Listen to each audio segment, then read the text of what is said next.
Colin coming at you again. Today, we're going to look at 10 personal Super Bowl memories from my years of watching the big game. These might not be memories that you know of. Most of them mostly pertain to me. But 10 Super Bowl memories from me watching the game. I began watching the Super Bowl when I was about 5, so this probably will start about 1971 or so when the Dallas Cowboys and the Miami Dolphins met in Super Bowl 6 is where we pick up our first memory. Tom Brookshire interviewing Dwayne Thomas and asking Dwayne Thomas if he was as fast as he looked, and Dwayne Thomas smiling and saying, evidently. Super Bowl 9, Pittsburgh Steelers, Minnesota Vikings. My friend Johnny Duvall, the only person in our second grade class who really thought the Steelers had a chance. Since he's my best friend, he says, Timmy, we got to root for the Steelers while everybody else is rooting for the Vikings. We did. I'm a Steeler fan to this day. One more thing I remember about that Super Bowl, I swear Mary Tyler Moore at the end of her show congratulated Steelers owner Art Rooney for making it to the Super Bowl for the first time. Super Bowl 11, we're sitting at home. Oakland Raiders, Minnesota Vikings game just starts. Ken Stabler's picking the Vikings apart. It starts to snow outside. My dad gets called in to work for snow detail. And he goes on the day of the Super Bowl. Can you imagine that now? Not happening, I don't think. Super Bowl 15. My brothers and I are getting ready to watch the game. My brother's a Raiders fan. It's Raiders-Eagles. My mom sends us to the grocery store when they flip the coin, and we miss the opening kickoff and a good part of the first quarter. We get home just before the Raiders score the first touchdown. Boy, was I mad. But my brother took us. We went to the store. Mom was okay. We didn't miss any touchdowns. Good enough. And later on that night, they actually did replay that game at 12 o'clock midnight, the whole game start to finish. So I did catch those early moments of the game. Super Bowl 20, I'm down in Jacksonville, Florida. I'm watching the game with a bunch of New England Patriots fans because my roommate's mother's side of the family is from the Boston area, and his grandfather wants to bet me on the game and take the Patriots.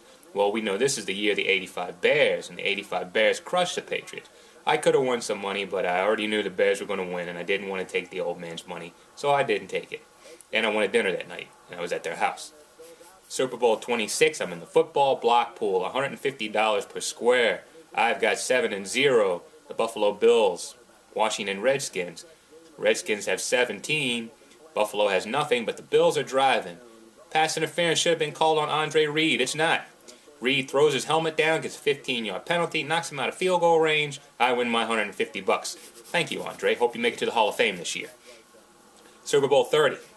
Talking to my dad before the game, I'm a Pittsburgh Steelers fan. I said, Dad, I know the Steelers are the underdogs. The only way they can win is if they don't turn the ball over. Neil O'Donnell throws 2 interceptions. They lead to 2 touchdowns. The Steelers lose the game 27-17. Super Bowl 34. Tennessee Titans, St. Louis Rams, ice storm here in Maryland. We're just starting to watch the game. Everybody's set, my nephews and I. Power goes out. Panic sets in. We're sitting there trying to figure out what we're going to do. We can't go anywhere because the roads are icy. We're trying to find a radio to turn the game on. Game comes back on a minute later, and we all breathe a sigh of relief. Super Bowl 37. This is where I came up with my rule, which I already had anyway, to watch the Super Bowl alone. I promised a friend that if the Tampa Bay Buccaneers made it to the Super Bowl because she was a Bucs fan, that I would watch the game, and they did. So I had to watch it at her house as they beat the Raiders. Never really got to enjoy the game, though I did enjoy the company that was there. I didn't get to enjoy the game, and I vowed never to leave to watch another Super Bowl with people again. And last but not least, Super Bowl 42, the New York Giants and New England Patriots. Thanksgiving, we're at my sister's house. My nephew, who's a Giant fan, comes in. The Giants are struggling. I think they had just lost to the Redskins. Playoff hopes look bleak. Tom Coughlin's job is on the line. My nephew looks right at us and says, the Giants are going to win the Super Bowl. And we laugh at him.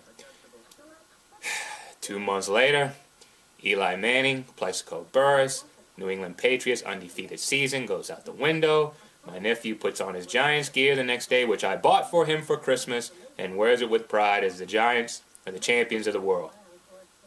Well, those are 10 Super Bowl memories. You may not know them. You may not know them too well because they don't pertain to you, but I just threw some levity at you, some Super Bowl memories for a little fun because that's what the game is supposed to be. Just like my book. Sports Talk Radio is a waste of time, and so is this book. Pick it up at Borders, Amazon, anywhere books are sold online and ebooks. And enjoy the game, and hopefully you'll have a couple of Super Bowl memories of your own when it's done.